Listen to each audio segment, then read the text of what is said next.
ఓం శాంతి. భక్తులందరికీ కూడా మహాశివరాత్రి శుభాకాంక్షలు. ఈరోజు మక్తల్లో ప్రజాపిత బ్రహ్మకుమారి ఈశ్వరీయ విశ్వవిద్యాలయం ఆధ్వర్యంలో సహస్రలింగాలను ఏర్పాటు చేయడం జరిగింది. అయితే ఈ యొక్క ఈశ్వరీయ విశ్వవిద్యాలయంలో పరమాత్మ జ్యోతి స్వరూపుడు, నిరాకారుడు, అజన్మ అశరీరి ఆ పరంజ్యోతి స్వరూపుణ్ణి మనము లింగ రూపంలో దర్శించుకుంటాము.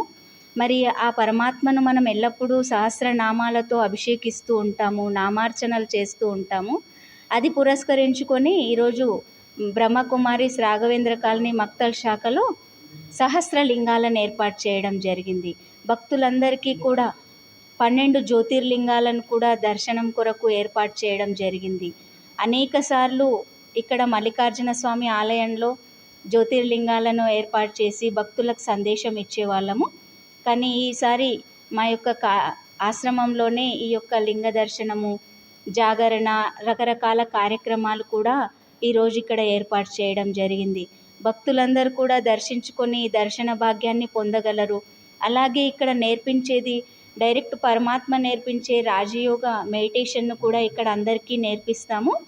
ఆ యొక్క మెడిటేషన్ కూడా అందరికీ నేర్పించాలనే ఉద్దేశంతో ఈ శాఖలోనే ఈ కార్యక్రమం ఏర్పాటు చేయడం జరిగింది. భక్తజనులందరూ కూడా ఇది తెలుసుకొని ఈ పరమాత్మ అవతరణ దినమే మనం శివరాత్రిగా జరుపుకుంటాము. రాత్రి అనేది మనకు ప్రతీకగా ఏం చెప్తారంటే అజ్ఞానంధకారాన్ని దూరం చేసి జ్ఞానజ్యోతులు వెలిగించేవాడు జ్ఞానసూర్యుడైన పరమాత్మ ఈ కలియుగం అనే కారచీకట్లను తొలగించి సత్యయుగము, కృతాయుగము, సనాతన ధర్మాన్ని పునఃస్థాపన చేయడానికి పరమాత్మ అవతరించాడు. ఆ యొక్క అవతరణ దినాన్నే మనము శివరాత్రి అంటాము. ఈరోజు భక్తులందరూ ఎంతో భక్తి శ్రద్ధలతో ఉపవాసం చేస్తారు, జాగరణ చేస్తారు. వాటి యొక్క ఆధ్యాత్మిక రహస్యాలను మనం ఇక్కడ వినిపిస్తూ ఉంటాము. జాగరణ అంటే మన ఆత్మ జాగృతి కలిగించుకోవాలి, మనం ఒక చైతన్య ఆత్మస్వరూపులమని తెలుసుకొని ఆ జ్ఞానంతో నడుచుకోవాలని చెప్తూ ఉంటాము.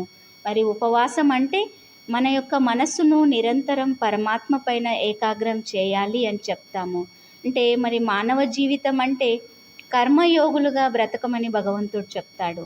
అంటే మనం మన దైనందిన వ్యవహారాలు, కార్యక్రమాలు, వ్యాపార వ్యవహారాలు, ఉద్యోగాలు అన్నీ చేస్తూ కూడా భగవంతుని నామస్మరణ చేయడమే నిజమైన జాగరణ అని చెప్తాము. ఓం శాంతి.